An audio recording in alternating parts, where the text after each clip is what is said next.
care of yourself before you take care of me. For educators, it's equally direct. Your students will tell. They can tell when you're frustrated and you're agitated. So we have to figure out a way to manage that. And that way of figuring out is what I call the first C, self-control. You manage yourself first before you deal with your child who is struggling. And whether that's different kinds of breathing techniques, nostril breathing, smell the rose, blow out the candle, belly breathing. My personal favorite that I use with my daughter who's 20 and my son who's 24 is I go to the bathroom when they start to sort of say things or provoke me or feel like I don't understand anything about my own privilege. I just say, I'm going to go to the bathroom and I just wash my hands. And parents of kids with ADHD actually really love this because all kids understand that adults have to go to the bathroom. And you have a few minutes, even if on the other side is complete chaos, you have a few minutes to pull yourself together. So self-control. What was the second thing? Kids with ADHD want adults to understand them, even if they don't understand themselves. And they want to be met where they are, not where you think they should be. And so that's compassion. And so that actually is a challenge because many adults, many parents in particular, have goals for their children. I can't tell you how many parents I've spoken to or worked with whose children are 10 and they're worried about what kind of college they're going to get into and how they're going to survive in college. I'm like, what are you talking about? Can we just get to the end of this school year or the end of this month?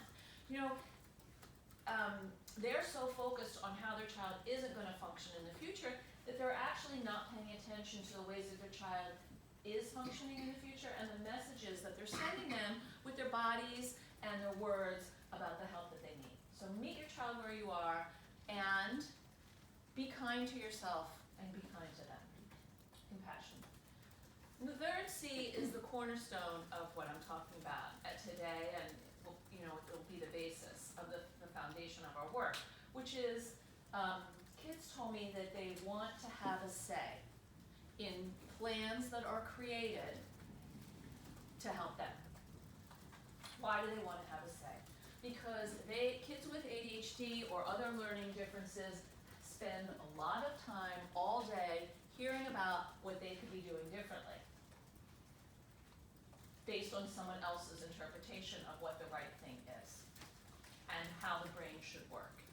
And what they don't get is a sense to sort of say, this doesn't make sense to how my brain is. I need something slightly different.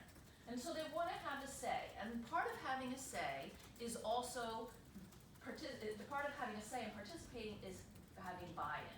And how do you have buy-in for these kids? Because they're very concrete thinkers. It has to be an incentive-based program based on things that matter to them. You do X, you can take my stapler to the office. You do Y, you earn extra reading time.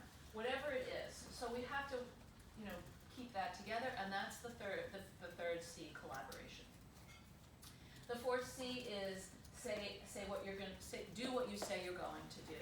And if you're not going to do what you say you're going to do, then explain to me why. Because if you change the rules midstream and you don't explain why you're doing that it's an exception to the normal pattern, these kids will think that's the new normal. And so this is where a lot of conflict happens, both between kids and parents and between kids and teachers. Sometimes you're overwhelmed, there's a crisis, you make an exception, but if you don't label it as an exception, it's confusing.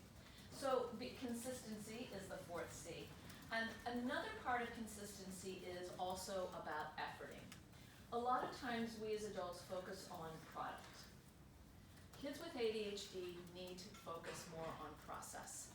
The product is important, but they are struggling with the process. And so that has to be part of consistency. How do you I've made effort into a verb, consistent efforting. How do you continue to try over and over again in the face of whatever defeats you're facing? The fifth C, the last one, is based on what kids told me, that they feel like they don't get acknowledged for the good things that they do. So Frederickson found, and we'll talk a little bit more about this, that the positivity ratio should be 3 to 1. I traveled around the East Coast and I did a book talk in Berkeley a few days ago, and I asked parents, what do you think the positivity ratio is for your child? And the standard answer I get is 1 to 15. 1 positive is for 15 negatives. So the 5th C is celebration.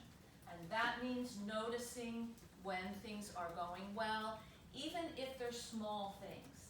Hey, you know what? I noticed that you put your book away back in the library when you were finished, and thank you. Or you turned your homework in, high five. Little things, okay? Nice job being in your seat. Whatever it is, just small things to let them know that you see that they're making progress on those efforts. So that's the foundation from where we're going to start.